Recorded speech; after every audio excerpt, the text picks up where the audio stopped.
good morning, everybody.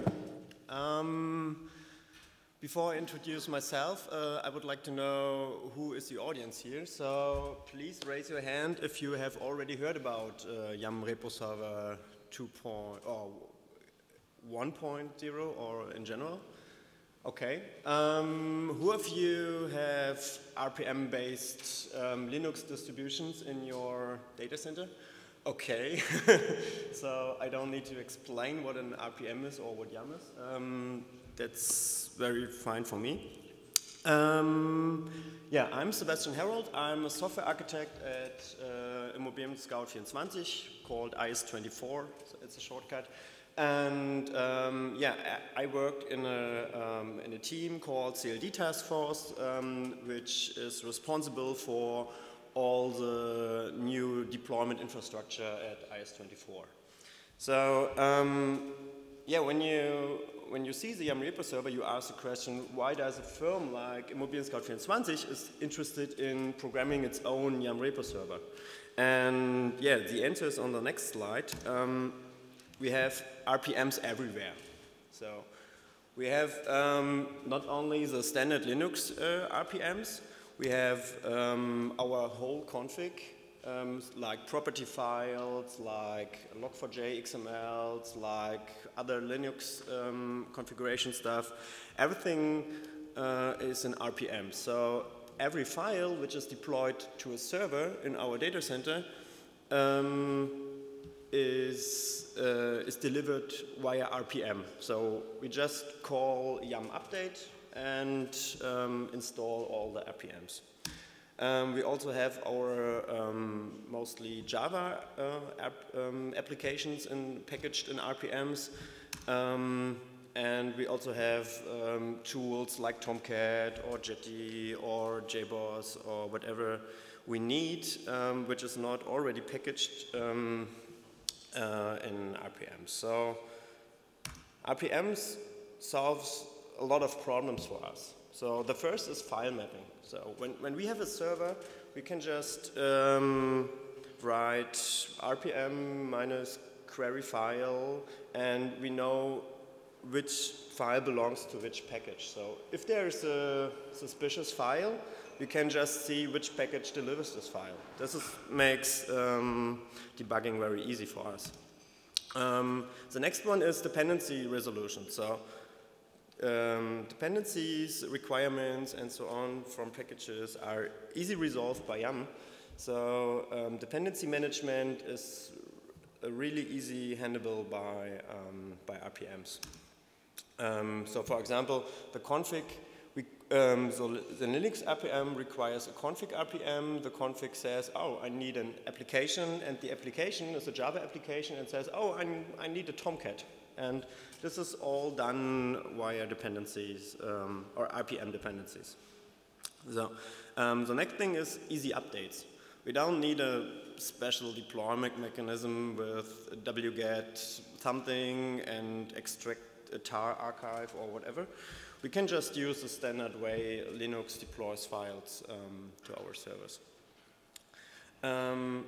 So updates are really easy. And on the other hand, cleanup of servers is really easy. We can just delete one RPM and deploy a next one. Because RPMs has this file mapping, cleanup is no problem for us. There will be no files left if we uninstall a package or something like this. Yeah, you see, the Yum Repo Server is really, or RPMs are the heart of our infrastructure. So it's the heart of our house. And that's why we have really hard requirements for this application. So we can't do updates without the Yum Repo Server, so it's nice when it's high available. It should be scalable. We have about 2,500 VMs in our data center, and maybe we have 3,000 in 2 years, and we won't re-engineer the whole Yum Repo Server thing. So it should be scalable. Scalable is really important for us because we have also 3 data centers. We need a scalable solution. It should be reliable or resilient. And one problem with standard solutions for a YAML repository is that you can't really update very fast, because create repo is the standard command for creating a YAML repository. And yeah, it's file-based, it has a file cache and so on. So if you want to have updates in seconds and you have a large repository, it's not possible. Or maybe with SSDs, but the scales not very well. So, and yeah, if you see these requirements and ask, okay, let's see how other people have solved that. Yeah, they came up with an HDBD with a file backend. This is not manageable. So you can't upload, you can't delete files, you can move files from one repository to the next. So HDBD is not really a solution. A lot of people have YAML repositories with a mirror infrastructure, with cron jobs, rdync, and the whole stuff. But if you want to have fast updates, it's not really a good, so updates in seconds, not in minutes. Cron jobs, rdync is not really a good solution. On the other hand, if the master repository fails, or I don't know, there is no automatic failover, or it's hard to really implement a cron rsync based infrastructure which is high available without a master. And the other thing is, okay, you just need a file backend. Okay, then let's buy a commercial storage solution. Yeah, EMC, I don't know, you can spend 100,000 of money for a nice storage solution. It scales in one data center, but if you have more than one data center, you have a problem. You really have a problem, and you spend really many money for scalability there. So that's scalability at high cost. And then there's a new program called Pulp. Maybe one of you heard of it. It is file. It has a MongoDB for all the metadata, so fast updates are possible, but it has also file backend. You have still the problem of file backend based system. So, but if you see these requirements, you see, okay, these are typical requirements for modern web applications. And modern web applications have no SQL databases as backend, and a lot of no SQL databases fit these requirements. So we had a look at what is on the market of NoSQL databases as a backend, which fulfills, okay, we want to save files. So we have many small RPMs, we have large RPMs for our applications.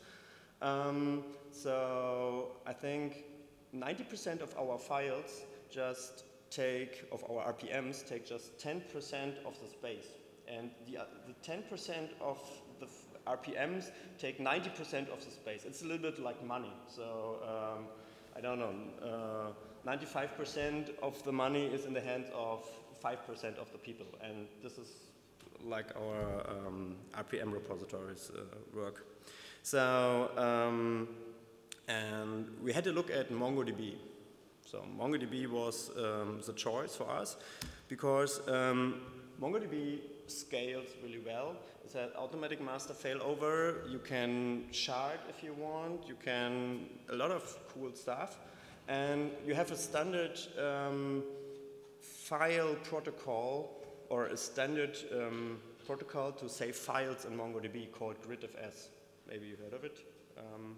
So every driver for MongoDB has already GridFS in its stomach, and this is really nice for us. So you can use Python, you can use Java, you can use PHP, Perl, whatever you want. You have always a file driver for MongoDB, and we can also store the metadata aggregated in documents. So MongoDB is a document store. So yeah, we have MongoDB backend for all other files, and we can put as many YAML repo servers in front of it as we want. So they can connect it to one of the MongoDBs or multiple, or MongoDB scales over data centers. This is no problem. So scaling is solved. It's high available when you put a load balancer in front of the YAML repo servers. It's resilient and everything. So this is the architecture. So yeah, let's see what is inside the YAML repo server. First of all, we have a REST API. REST API. Today, an application without a REST API is useless, is my opinion. So you can automate everything with curl. You can automate with our repo client. I will show a demonstration afterwards. So it's yeah, easy automatable. So automate is our buzzword. So REST API is very important for automatability. We also have a web UI, which is important for debugging. Let's see what is inside the repository. You won't have a shell command for that. You just want to have a list of files and want to see what is inside the repository. Yeah, we also have the metadata generation. So we re-implemented create repo to work on MongoDB. And we have jobs. Jobs are responsible to auto-update repositories. Normally, when you upload an RPM, you have to recreate all the metadata with create repo on the shell. And we have an automatic repository which automatically updates a repository after an RPM is uploaded, which is very handy for in a lot of use cases.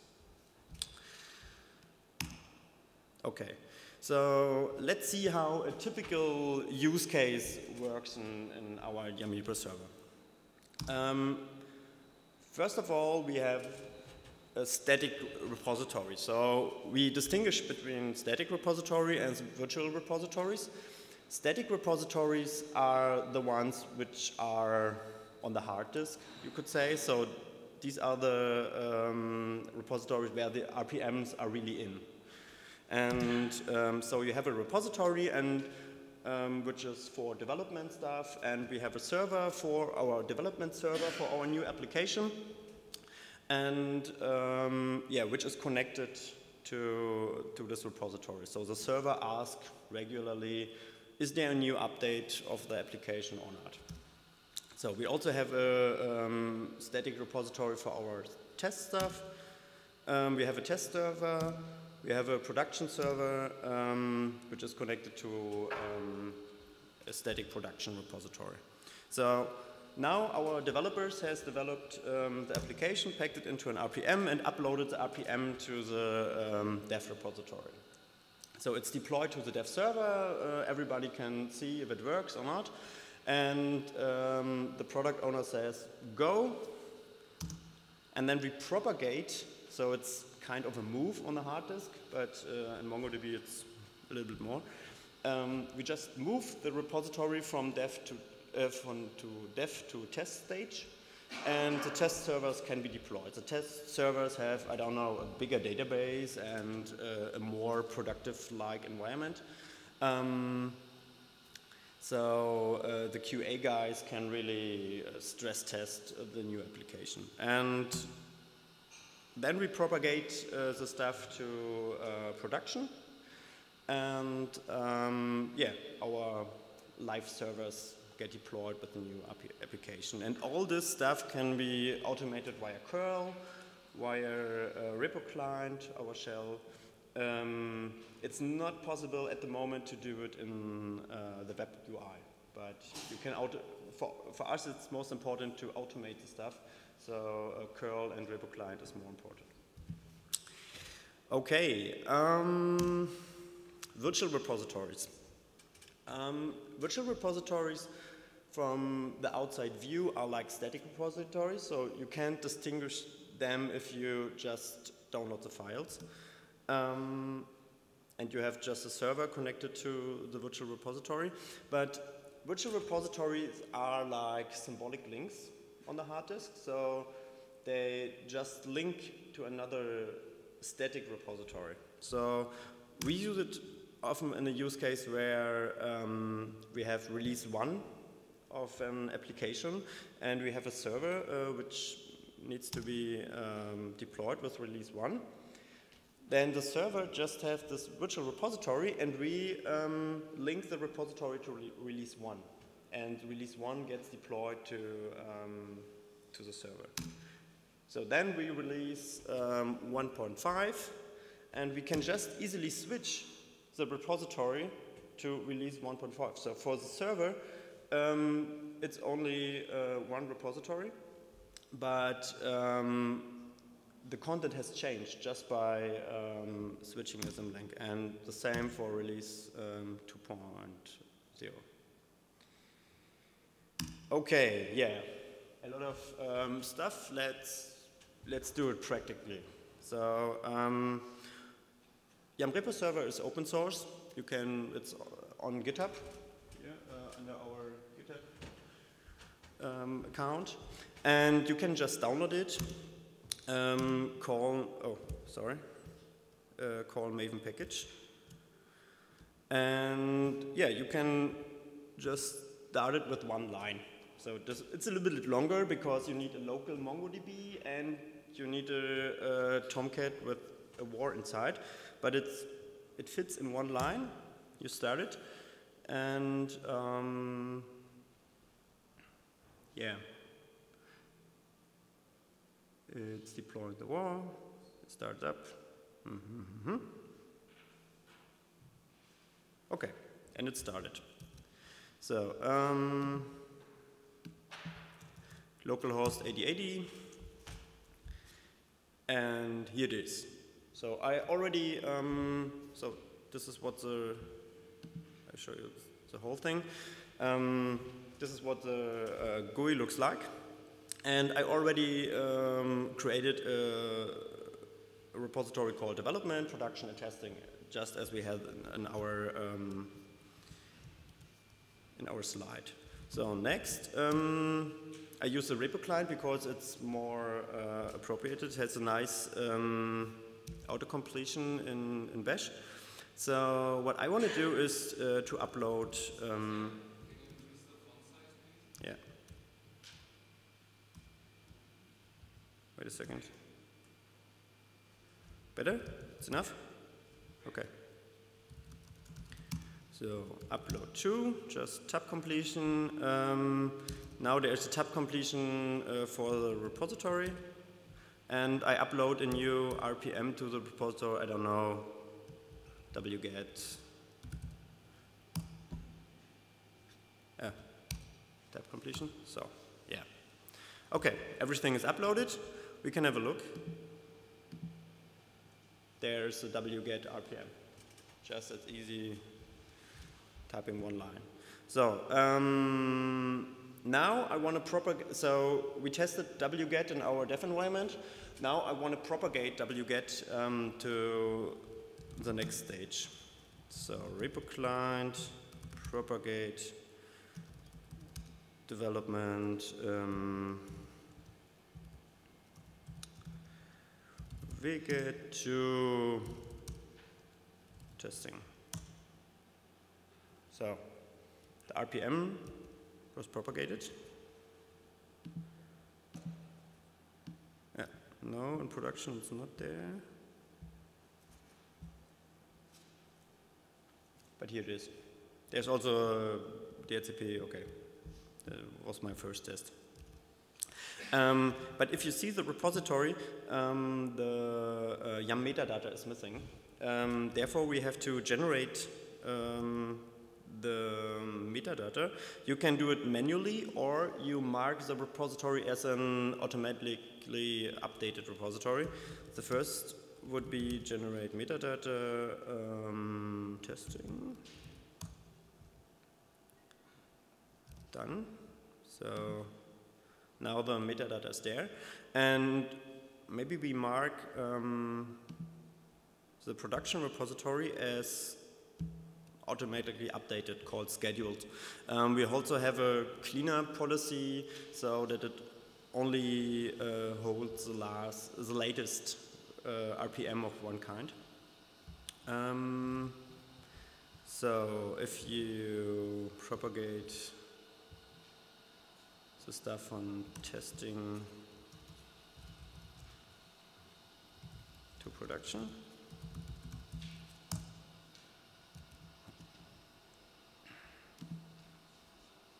you see the repo data is automatically generated, and the update could be applied. So on most of our servers, we have a 1-minute cron job to call yum update, because the repositories are up to date, and we manage everything over repositories and not on a single server, so we can have updates regularly.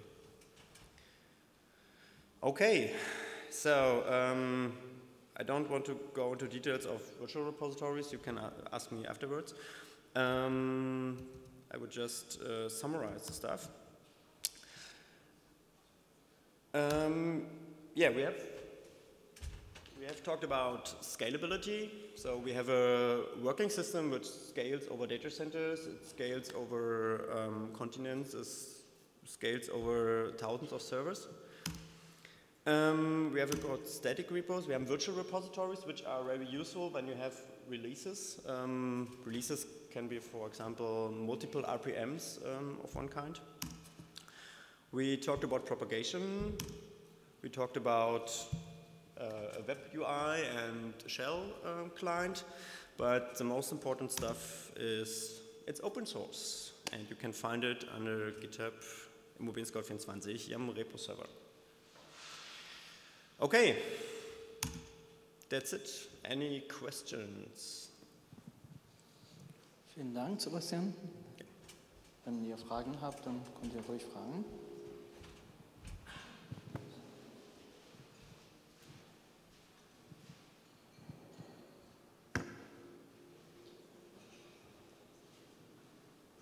Was it too much information or too less, too abstract?